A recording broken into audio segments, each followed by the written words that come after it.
नमस्कार विद्यार्थियों, स्वागत है आपका मेरे YouTube चैनल सरल सारांश बाय वीके सर में, जहां आपको मिलेंगे NCERT आधारित सभी विषयों के सरल रिवीजन नोट्स और आसान ट्रिक्स जो आपको आपकी परीक्षाओं में बेहतर परिणाम अर्जित करने में मददगार साबित होंगे। तो वीडियो को अंत तक जरूर देखें और मेरे साथ जुड़े रहें। विद्यार्थियों, आज हम पढ़ेंगे कक्षा 10 के अध्याय 2 बहुपद के कुछ महत्वपूर्ण ऑब्जेक्टिव क्वेश्चन, जिनमें सबसे पहले कुछ महत्वपूर्ण तथ्य जो हम डिस्कस करेंगे वो ये हैं। बहुपद के प्रकार, बहुपद कितने प्रकार के होते हैं बच्चों। इस अध्याय के अंतर्गत हम 2 प्रकार के बहुपद देखेंगे। सबसे पहला हमारा रैखिक बहुपद होगा, दूसरा हमारा द्विघात बहुपद होगा। रैखिक बहुपद का मानक रूप क्या होता है? ax + b। और रैखिक बहुपद के जो अचर होता है उसकी अधिकतम घात कितनी है? यहाँ x की घात कितनी दिख रही है बच्चों? 1। तो रैखिक बहुपद की घात होती है 1। रैखिक बहुपद के शून्य कितने होते हैं? शून्य भी 1 होता है, जो क्या होगा? -b/a। ये इसका शून्य होगा। इसका उदाहरण देखिए, रैखिक बहुपद का उदाहरण होगा 2x + 5। अब आते हैं द्विघात बहुपद पर। द्विघात बहुपद का मानक रूप होता है ax² + bx + c। द्विघात बहुपद पर अचर पद की अधिकतम घात होती है 2। तो द्विघात बहुपद में अधिकतम घात 2। ऐसे बच्चों आप आगे देखेंगे त्रिघात बहुपद की अधिकतम घात 3 एंड सो ऑन। अब बहुपद के शून्यक देखेंगे कि द्विघात बहुपद के अधिकतम कितने शून्यक हो सकते हैं? 2 शून्यक। इनको हम अल्फा बीटा मान लेते हैं। यदि इसके 2 शून्यक हैं तो वो अल्फा और बीटा हैं। इनका अध्ययन हम आगे करेंगे। द्विघात बहुपद का उदाहरण होता है x² + 2x + 1। ये द्विघात बहुपद का उदाहरण होगा। अब इसके बाद हम अध्ययन करेंगे द्विघात बहुपद। यदि द्विघात बहुपद के ax² + bx + c के शून्यक अल्फा बीटा हो तो इस स्थिति में शून्यकों का योग होगा हमारा अल्फा + बीटा बराबर -b/a। ये होगा हमारा शून्यकों का योग। इसी स्थिति में शून्यकों का गुणनफल होगा अल्फा × बीटा बराबर c/a।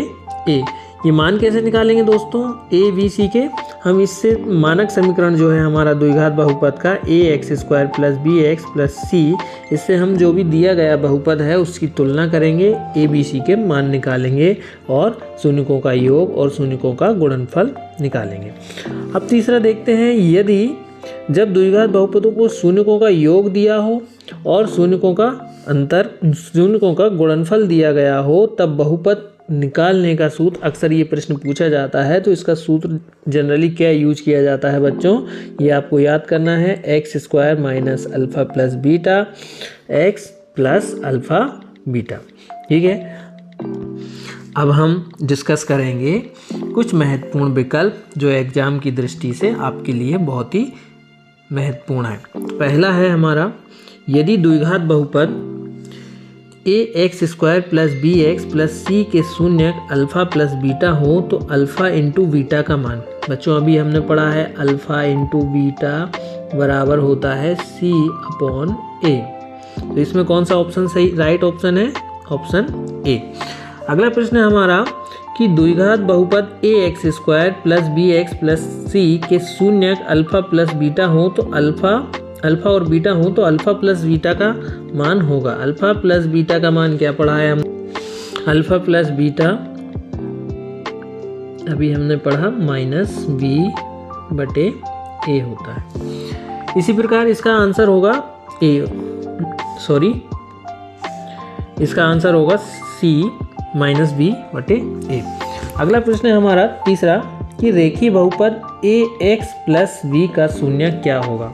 तो बच्चों इसका शून्यक किस प्रकार से निकाला जाता है? यदि ax + b का शून्यक होगा तो इसको 0 के इक्वल करेंगे। अब क्या करते हैं हम, इस b का पक्षांतर कर देते हैं। यह आ जाता है ax = -b। अब हमें x की वैल्यू निकालना है तो x इधर a इसके इनटू में है, इसका पक्षांतर करेंगे तो ये इसके अपॉन में जाएगा। तो x की वैल्यू आ गई -b/a। तो हमारा राइट आंसर होगा c -b/a। अगला प्रश्न है हमारा x² - 3 के शून्यक होंगे। इसके शून्य कैसे निकाले जाते हैं दोस्तों, यहाँ पर एक्स स्क्वायर माइनस 3 है, इसको हम एक्चुअली क्या लिख सकते हैं, एक्स की घात 2 प्लस √3 की घात माइनस √3 की घात 2। इस प्रकार से हम इसको लिख सकते हैं। यहाँ पर आपको देखेंगे एक फॉर्मूला लगेगा ए स्क्वायर माइनस बी स्क्वायर। ए स्क्वायर माइनस बी स्क्वायर होता है दोस्तों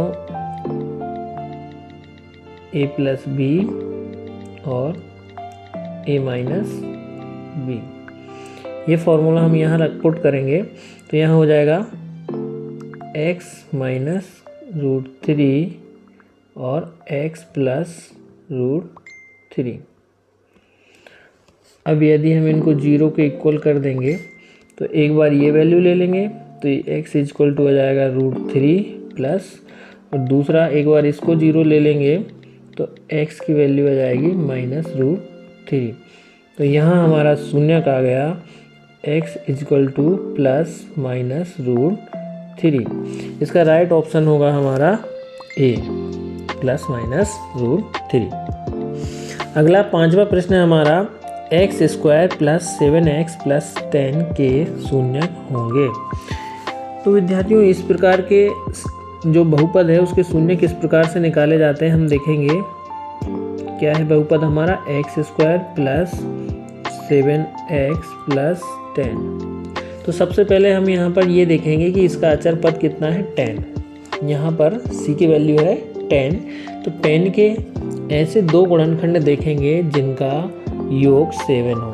तो यहाँ पर देखिए 5 और 2, 5 और 2 क्या होंगे, इसके शून्य होंगे जिनका योग क्या होगा 7 होगा। तो इसको किस प्रकार से लिखा जा सकता है, x square plus 5x plus 2x plus 5 into 2। अब देखिए यहाँ सर x कॉमन लेंगे हम, x कॉमन आ गया, यहाँ पर x बचेगा प्लस यहाँ बचेगा 5 प्लस इन दोनों से हम 2 कॉमन लेंगे, यहाँ बचेगा x, यहाँ बचेगा 5। देखिए इसमें x प्लस 5 और x प्लस 5 कॉमन है, तो ये x प्लस 5 और x प्लस 5 को हमने कॉमन ले लिया। यहाँ बचा x और यहाँ पर बचा प्लस 2। तो शून्यक निकालने के लिए हम एक्चुअल क्या करते हैं, जो बहुपद रहता है उसको शून्य के बराबर करते हैं।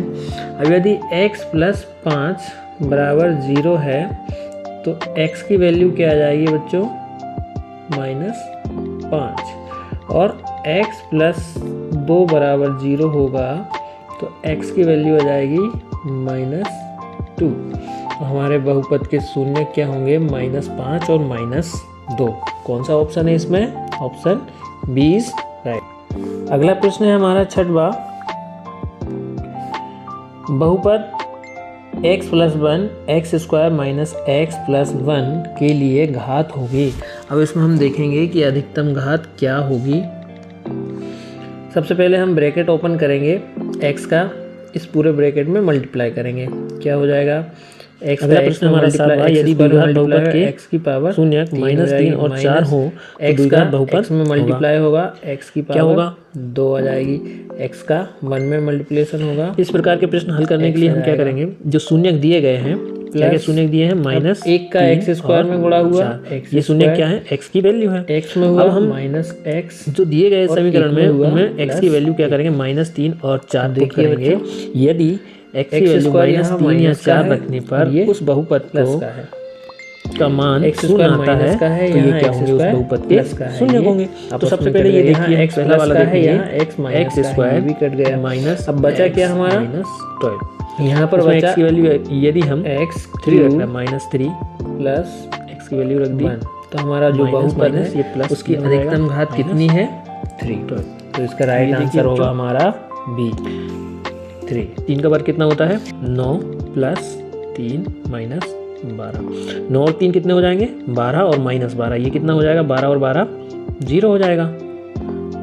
तो मतलब ये हमारा क्या है, इसका शून्यक होगा -3। अब हम क्या करेंगे, 4 और पुट करके देखेंगे। इसमें 4 की वैल्यू रखो, x की वैल्यू 4 रख दी, 4 का वर्ग -4 -12 क्या होगा, 4 चुको 16, -4 और -12 कितने हो गए 16। तो ये भी क्या हो गया बच्चों, 0 हो गए। मतलब -3 और 4 रखने पर इस बहुपद का मान 0 हो रहा है, तो ये क्या होंगे, इस बहुपद के शून्यक हो गए। हमारा राइट आंसर होगा ए, x² - x - 12। ठीक है बच्चों। 8वां प्रश्न है हमारा, किसी बहुपद के कुल शून्यक उस बहुपद के आरेख के निम्नलिखित पर प्रतिच्छेदन के कुल बिंदुओं की संख्या के बराबर होते हैं। बच्चों इस स्थिति में क्या होता है, हमें सबसे पहले दिया रहता है कि बहुपद Px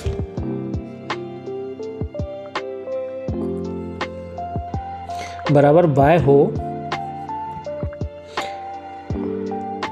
Px बराबर y दिया हो, ये समीकरण हो, तो क्या होगा, उस बहुपद के कितने शून्यक होंगे। तो इस स्थिति में हम देखेंगे कि यदि बहुपद x अक्ष का है, x का बहुपद है, तो हम देखेंगे कि वो x अक्ष को कितने बिंदुओं पर प्रतिच्छेद कर रहा है। यदि वो x अक्ष को 2 बिंदुओं पर प्रतिच्छेद करता है तो क्या होंगे, इस बहुपद के शून्यक 2 होंगे।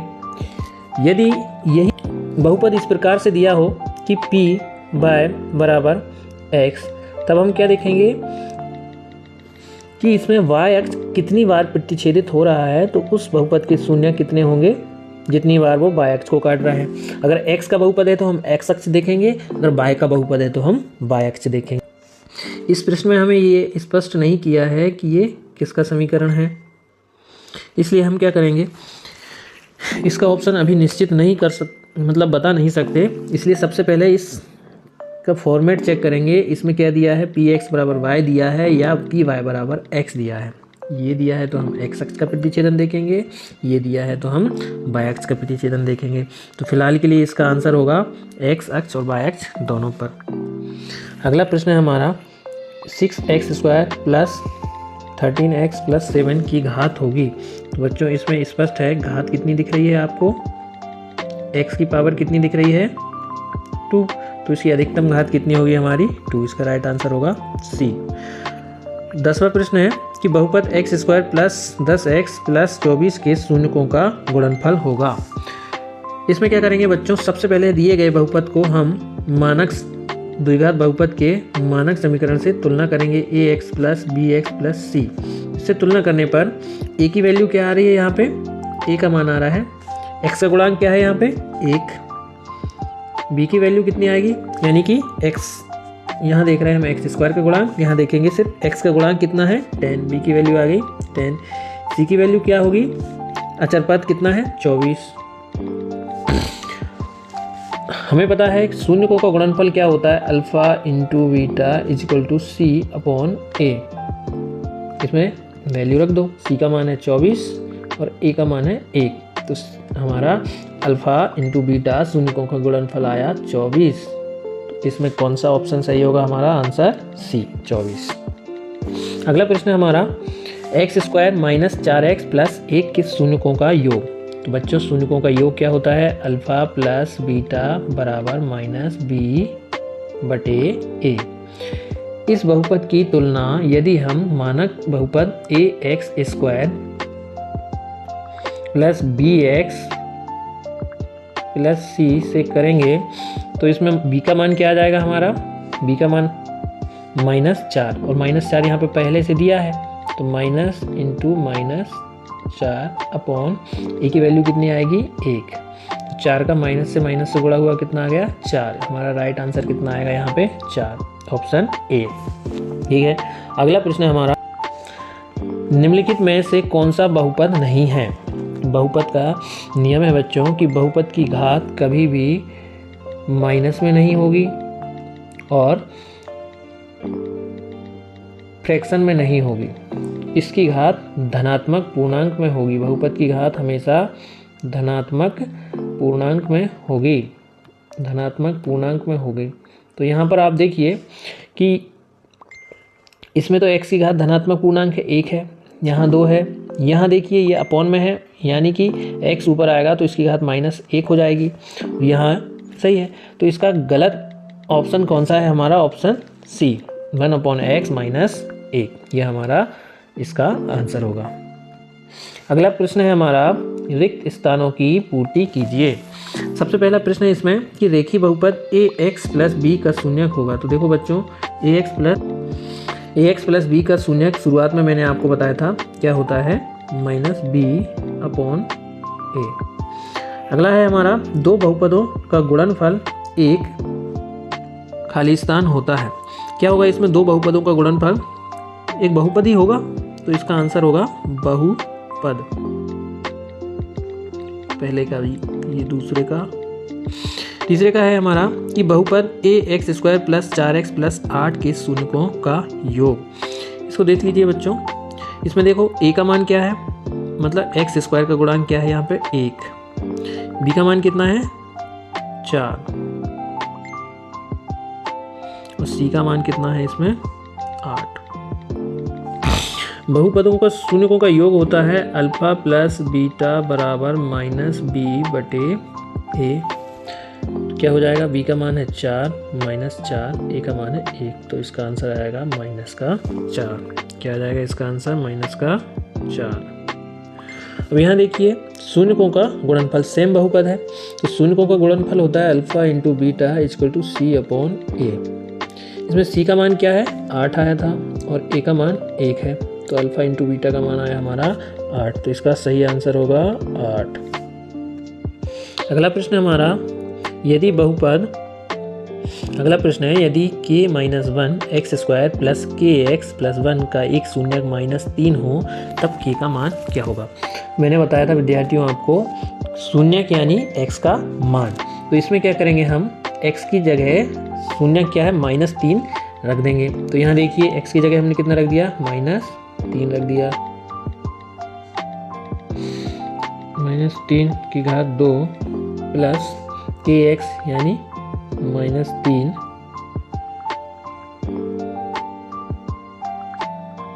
x plus 1। देखिए यहाँ पे क्या होगा, -3 की पावर 2 है तो 3 का वर्ग कितना होता है 9, प्लस में हो जाएगा 9 का गुणा k में होगा कितना आ जाएगा 9k, 9 का 1 में होगा -9, 3 का गुणा x में क्या आ गया -3, यहाँ पर क्या था हमारा k था यहाँ पे प्लस 1, 9k -3k, 9k में से 3k गए तो कितना बचा 6k, -9k है प्लस k कितना बचा हमारा 8k। अभी यदि मैंने बताया था शून्यक होता है तो कितने 0 के इक्वल रहेगा, 0 के इक्वल रहेगा, यहाँ 6k आ गया, 8 का पक्षांतर किया ये प्लस होके दूसरी तरफ चला गया। अब हम ये 6 इसके इनटू में है, इसका पक्षांतर करेंगे तो इसके अपॉन में आ जाएगा। अब देखिए बच्चों, ये 2 से कट रही है, 2 चुको 8, 2 3 6, इसका सही आंसर आएगा 4/3। k का मान कितना आएगा 4/3, ठीक है। अगला प्रश्न है 6, घात 1 वाले बहुपद, घात 1 वाले बहुपद क्या कहलाएंगे हमारे, घात 1 वाले बहुपद कहलाएंगे रैखिक बहुपद। कौन से, रैखिक बहुपद। अगला प्रश्न है, द्विघात बहुपद में शून्यकों की अधिकतम संख्या कितनी होती है बच्चों, 2। 8वां प्रश्न है, बहुपद y की घात 3 माइनस 2y घात 2 माइनस करनी 3y प्लस 2 की घात क्या है। इसमें देखेंगे हम कि y की अधिकतम घात कितनी है 3, तो इस बहुपद की घात भी कितनी होगी 3। अगला प्रश्न है हमारा, यदि अल्फा प्लस बीटा बहुपद 2x² प्लस 5x माइनस 10 के शून्यक हैं तो अल्फा प्लस बीटा का मान क्या होगा। अल्फा प्लस बीटा का मान, सबसे पहले हम इस बहुपद की तुलना करेंगे मानक समीकरण से, तो इसमें a का मान आ जाएगा हमारा 2, b का मान आ जाएगा 5 और c का मान आ जाएगा -10। बच्चों हमें पता है कि शून्यकों का योग होता है -b/a, तो b का मान कितना है -5, a का मान कितना है 2, तो इसका राइट आंसर होगा हमारा -5/2, ठीक है बच्चों। अब अगला प्रश्न हमारा 77 का, देख पहला है, बीजी व्यंजक x² माइनस 2x 2 करनी x प्लस 7 बहुपद नहीं है। हाँ तो बच्चों ये बहुपद नहीं है क्योंकि इसमें क्या है, x की घात मतलब फ्रैक्शन में है, करनी मतलब 1/2 घात होती है, तो कभी भी जो चर पद है उसकी घात फ्रैक्शन में नहीं होगी, तो ये बहुपद नहीं है, ये क्या है, सत्य है। अगला है हमारा कि शून्य बहुपद की घात शून्य होती है, नहीं शून्य नहीं होती, ये हमारा असत्य है। तीसरा है शून्य बहुपद की घात अपरिभाषित होती है, ये सत्य है। ये हमेशा याद रखना है बच्चों कि शून्य बहुपद की घात अपरिभाषित होती है, ठीक है। अगला चौथा है कि n घात वाले बहुपद के अधिकतम n शून्यक हो सकते हैं, सत्य है। जितनी घात रहेगी, जैसे एक घात है तो एक शून्यक, दो घात है दो शून्यक, तीन घात है तीन शून्यक, ऐसे n घात है तो n शून्यक होंगे। अगला प्रश्न है हमारा द्विघात बहुपद के अधिक से अधिक दो शून्यक हो सकते हैं, सत्य है। अगला अल्फा और बीटा बहुपद ax² plus bx plus c के शून्यक हैं तो alpha plus beta equal to b/a होता है। दोस्तों ये b/a ना होके -b/a होता है, तो ये क्या हो जाएगा, हमारा असत्य हो जाएगा। अगला प्रश्न है कि त्रिघात बहुपद की अधिकतम घात 2 होती है, नहीं त्रिघात बहुपद की अधिकतम घात 3 होती है, ये भी हमारा असत्य होगा, ठीक है बच्चों। अगला प्रश्न आएगा हमारा सही जोड़ी मिलान। सही जोड़ी के लिए सबसे पहला है कि बहुपद ax² प्लस bx प्लस के शून्यकों का योग क्या होता है, -b/a, ठीक है। दूसरा है ax² प्लस 6x प्लस 9 के गुणनखंड हैं, अभी इसको छोड़ दीजिए। तीसरा देखिए त्रिघात बहुपद है, त्रिघात बहुपद कौन सा है बच्चों, जिसकी घात 3 है, ये त्रिघात बहुपद है। अगला देखिए रेखीय बहुपद कौन सा होगा, रेखीय बहुपद होता है हमारा ax प्लस b, ये हमारा चौथा है। द्विघात बहुपद ax² plus bx plus c के शून्यक का गुणनफल, शून्यकों का गुणनफल क्या होता है, c/a, ये होगा हमारा पांचवा। बचा कौन सा, दूसरे का गुणनखंड होगा x प्लस 3 x प्लस 3, ठीक है बच्चों। पांचवा प्रश्न है हमारा एक शब्द में उत्तर दीजिए। पांचवा प्रश्न है एक शब्द में उत्तर दीजिए। तो बताइए रेखीय बहुपद की घात कितनी होती है, इसमें आप लिखेंगे रेखीय बहुपद की घात 1 होती है। दूसरा है रेखीय बहुपद की घात, द्विघात बहुपद की घात कितनी होती है, द्विघात बहुपद की अधिकतम घात 2 होती है। त्रिघात बहुपद की घात कितनी होती है, 3 होती है। किसी बहुपद px के लिए, यहाँ पे देखिए बच्चों उस प्रश्न में स्पष्ट नहीं किया था, इस प्रश्न में स्पष्ट किया है कि बहुपद क्या है, px के लिए y बराबर px का ग्राफ नीचे दिए गए आकृति में px के शून्यकों की संख्या क्या होगी। यदि हम px के शून्यक देख रहे हैं तो हम ये देखेंगे कि ये ग्राफ क्या है, x अक्ष को कितने बिंदुओं पर काट रहा है। यहाँ देखिए x अक्ष एक बिंदु है, दो बिंदु है, दो बिंदु पर काट रहा है, तो इसके अधिकतम शून्य कितने होंगे, 2 होंगे, ठीक है बच्चों। धन्यवाद विद्यार्थियों, यदि आपको वीडियो अच्छा लगा तो लाइक करें और मेरे चैनल को सब्सक्राइब करें और इसी तरीके से अध्ययन करने के लिए मेरे साथ जुड़े रहें, मेरे चैनल को सब्सक्राइब करें। धन्यवाद।